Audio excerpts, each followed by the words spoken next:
Kalau nek penonton jadi basi ki takir. Masa takir ndoke loro. Takir ki ndoke siji.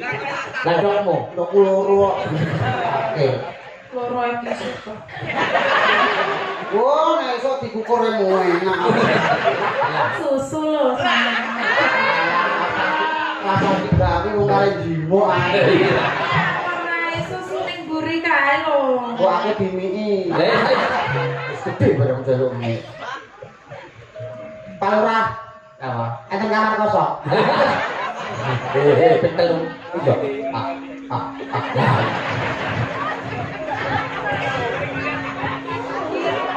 Iya. Pak dicoba ini Mbak ben iki lagi. Menika menawi ngersakaken giok. Buat layar nyang melon.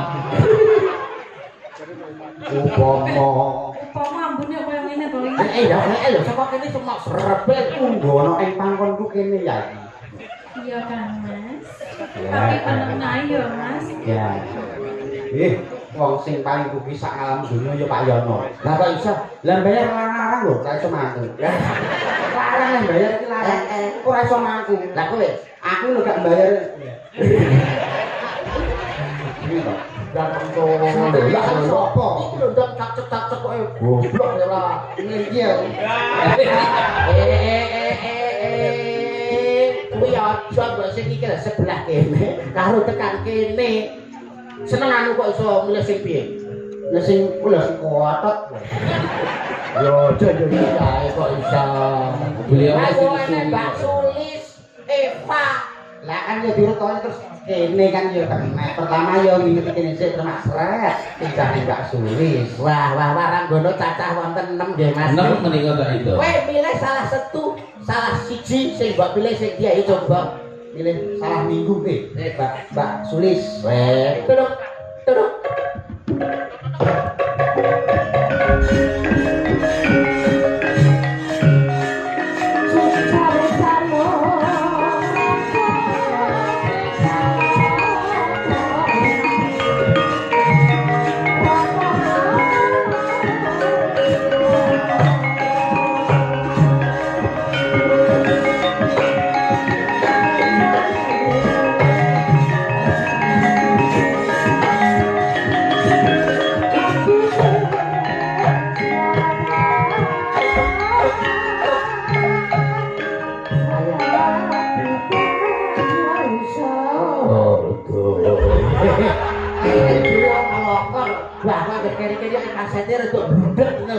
Sinden mageblok. Wah, Mas Mondol awake dhewe ratri iki kaya dene kejugrukan gunung Sarikaloberan Segara Madu. Ketemu karo Wanut Yayu rupane branyak pasemone kulit kuning ngemu gering pengawak menjangan ketawang boyo mawa teja ngemu sugama lewat datan ngemu wongal yen ditondro pasoyane kurang condro luwih warna prasasat widodari Yejawantah.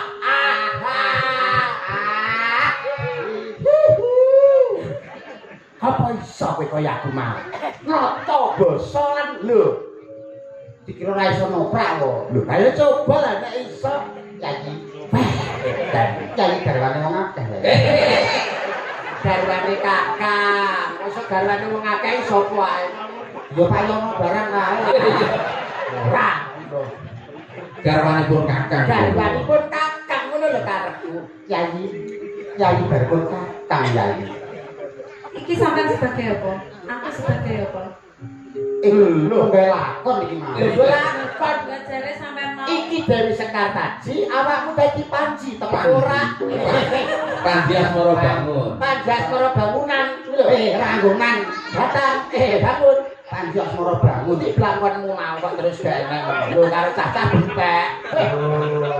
Lah kok kembar karo naga. Pelecehan cacah iki. Dikira ndasku kaya naga. Ayo dia kebangane dipundhut ae cababus kok iso. Malah. Sebasik. Maka ayo disebasik ping 3, coba ping 3.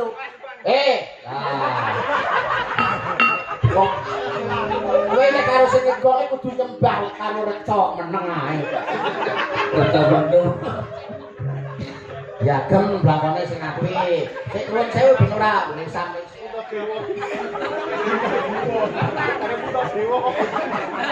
Ah, gila. Iso wae punta dewa ngono. Kaya punta dewa nyanyi Werkudara. Nyanyi. Moro dadi caketa marpun kakang nyanyi. Injih wonten timbalan dawuh Kang Mas Panji Tengku. Turut. Waduh.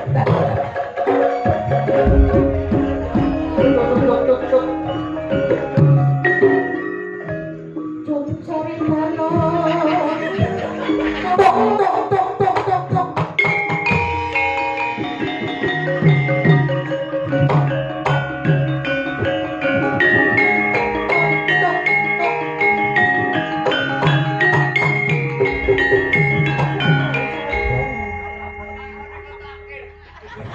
Kalau nek penonton dari dasi ki takir. Masa takir ndoke loro. Takir ki ndoke siji. Lah ndokmu, ndokku loro. Oke. Loro iki sik. Wah, nek iso dikukur enak. Lali. Terus.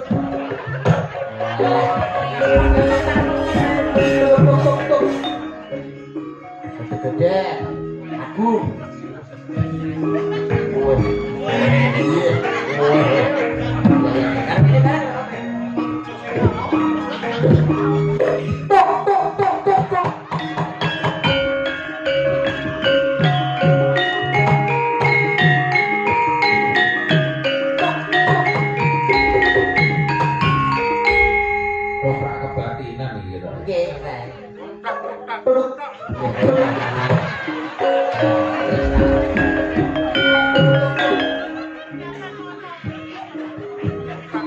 Nah, 11.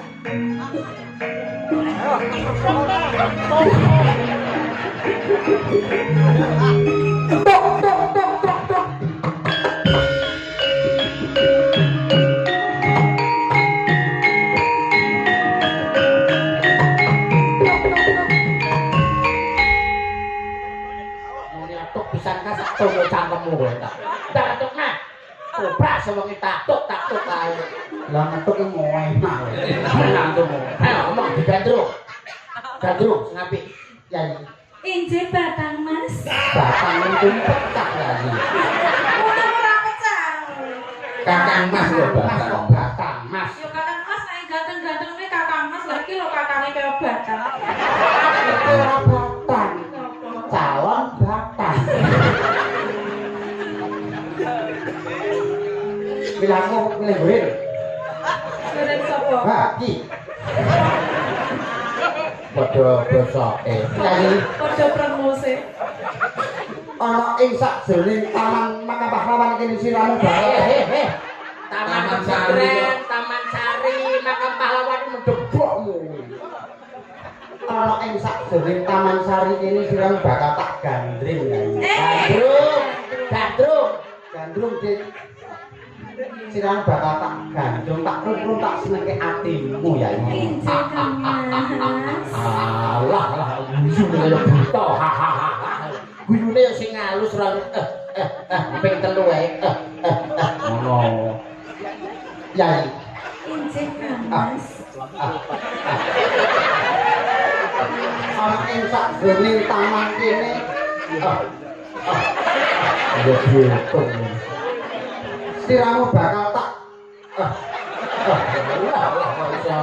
gandrung iki lho. Elok apa slendro pas ngene. Memanismu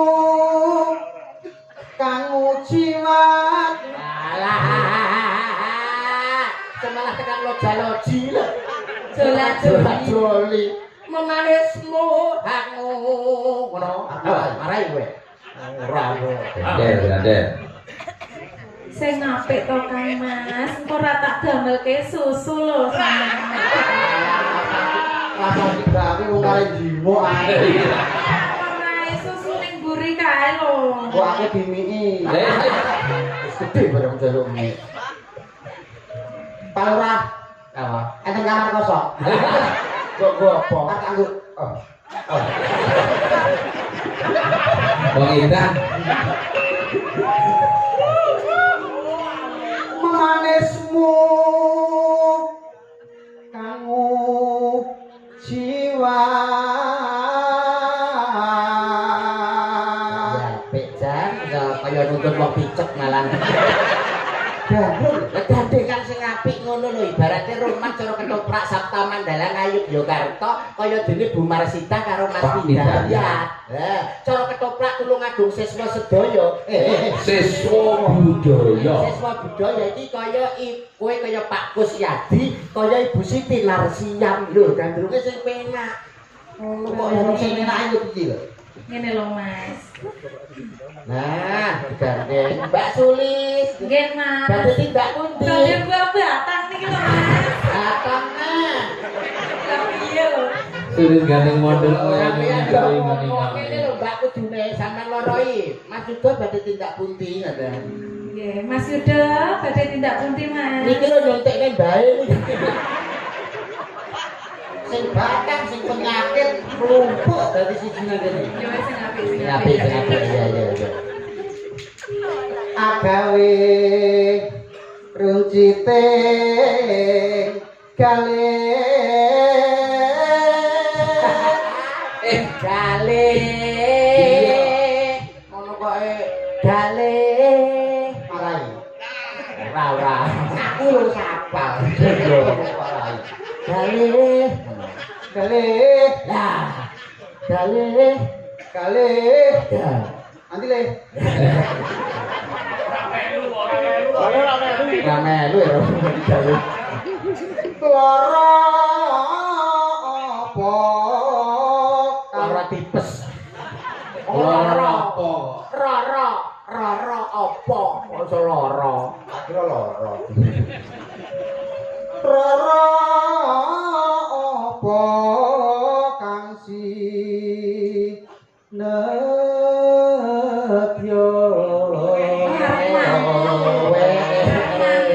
arep mangku ini kontene Pak Yono kulino mangku ya kulino mangku mangku apa mangku mural mangku Mbak Sulis kene ya disiram batan tak mangku kene petel iya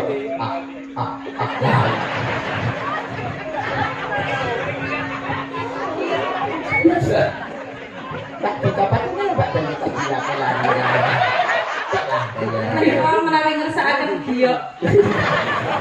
Wah, layar nganyang melon.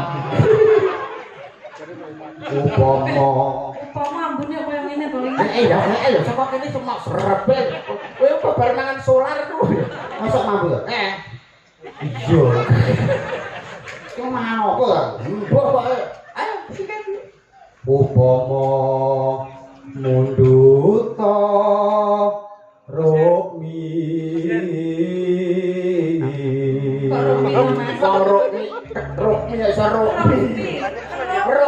Rokmi lho.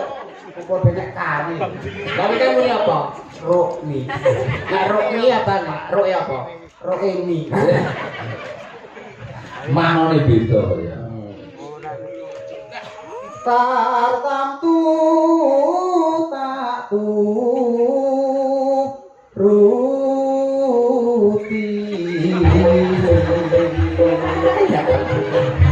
Kan dadi ngersakaken anakan kethek bodhot.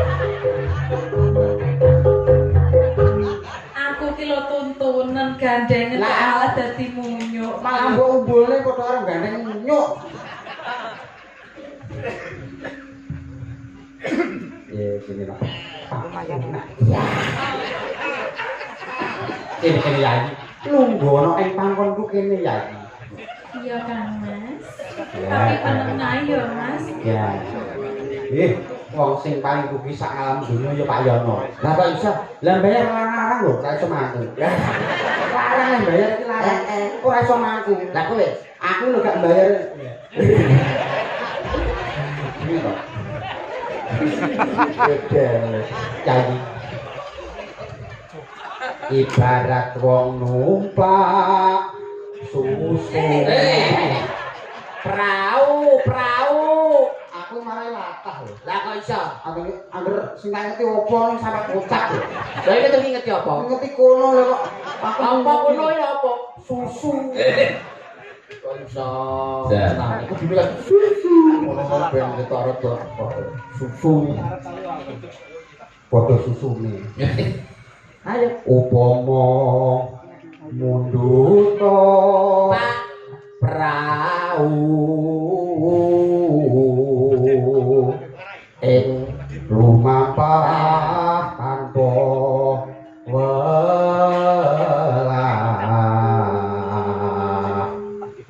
ing madyaning jala nindi. Oh nindi jala nindi Wong ora melu sesuk mau. nindi temah gunjing ngagenjone pagulingan. Wah, ayo coba nyanyi garbani pernah. Aku kepengen, terus aku goblok ngomong. Aku kepengen midanget suaramu ya. Coba tembang kanggo aku ya. Inji Kang Mas, panjenengan ngersakaken tembang menapa Kang Mas? Terserah. Ya langsung. Terserah. Wis karek siramu kono penting penak kanggo dijogeti utawa kanggo ditayubke awit panjenengane Pak Siono kuwi seneng nang gone tayub. Nggih. Lakon sing kena dienggo tayub ya. Tayub. Niki kopi jahe pripun, Cong? Oke, no kopi jahe. Kadak nek jahe-jahe. Oke, Pak. Oke. Bodro ngoyo kadak. Padang ya. Dengan spesial ngagem Pak Noto. Nggih. Mbak Iya. Langke to. Parapane nggih Pak Noto ngoten to. Nggih. Buka celok nggih niki. Nggih. Nyeluk kancane muga. Dene lo bayono barang. Bakal. Wancine surup surya sise menang panjang sapa ati rembulan dewe dadani aturuti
Inggih, istimewa Mas banget ya. Pun nggih. Pamit sing apik lho arep nunggu arep Mas Mondol. Ayang mondel. Jadi sambal ulang kan Nggih, benar arep yen Pak. Makasih, Beb.